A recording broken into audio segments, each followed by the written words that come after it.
So I'm going to start with a brief history of attention deficit hyperactivity disorder. It was originally spoken of in DSM-3 in 1980, and it was called ADD, or attention deficit disorder, with or without hyperactivity. In 1987, DSM-3 revised came out, and that's when they named it ADHD, attention deficit hyperactivity disorder. Sir Alexander Crichton in 1798 called it sensibility of the nerves. The general consensus was that it would leave after the teenage years. Heinrich Hoffmann published a book in 1846 dealing with fidgety Phil. And fidgety Phil couldn't sit still and did a lot of other things which fit the symptoms of ADHD. Still in 1902 called it an abnormal defect of moral control, and Kramer and Pullman called it hyperkinetic disease of infancy. Both of those things, can't control and can't sit still.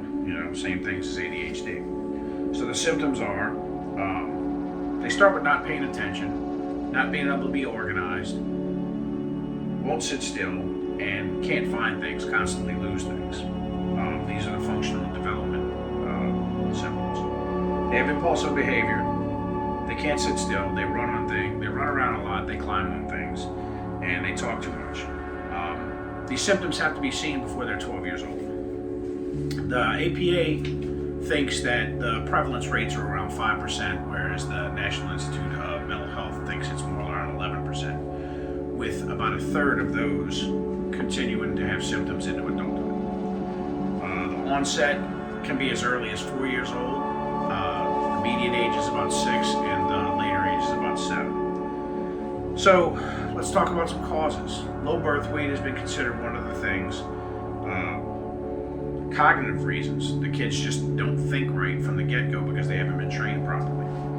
And toxins that the mother could have taken in while she was pregnant. Drugs, alcohol, or asbestos, who knows. So we get into treatments. So you have medication. Medication is always the first go-to, is what it seems like. You have stimulants and non-stimulants. So in the stimulant category, you have Adderall, Ritalin. With my son was put on Vyvanse. In the non-stimulant category, you have Wellbutrin. The next part is behavioral studies, or behavioral training. And one of the things we want to do with behavioral training is we'll talk about positive and negative rewards. One of the things you want to get the kids to focus on is their behavior. So it would be, concentrating on behavior would be one of the therapy goals. And there's also training for the parents as well.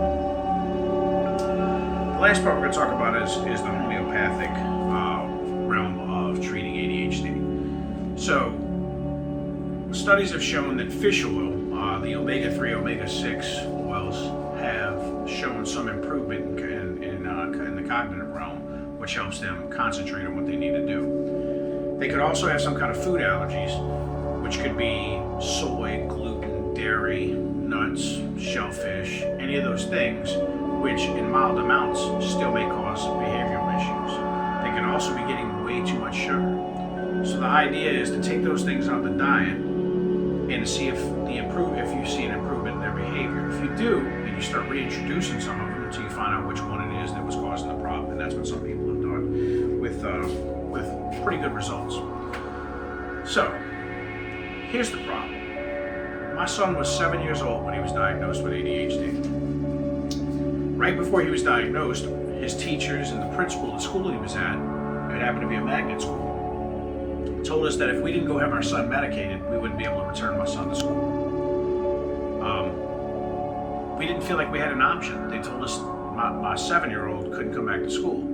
And the internet wasn't what it is now, so it was harder for us to research this stuff. And it took years for us to research and find out that their therapy and diet helped out tremendously with our son. And the reality is, medicine's probably necessary in most of the cases, but taking that triad of things and using those to be able to diagnose and treat your child is probably way better than throwing them on massive amounts of medicine and turning your son into a zombie.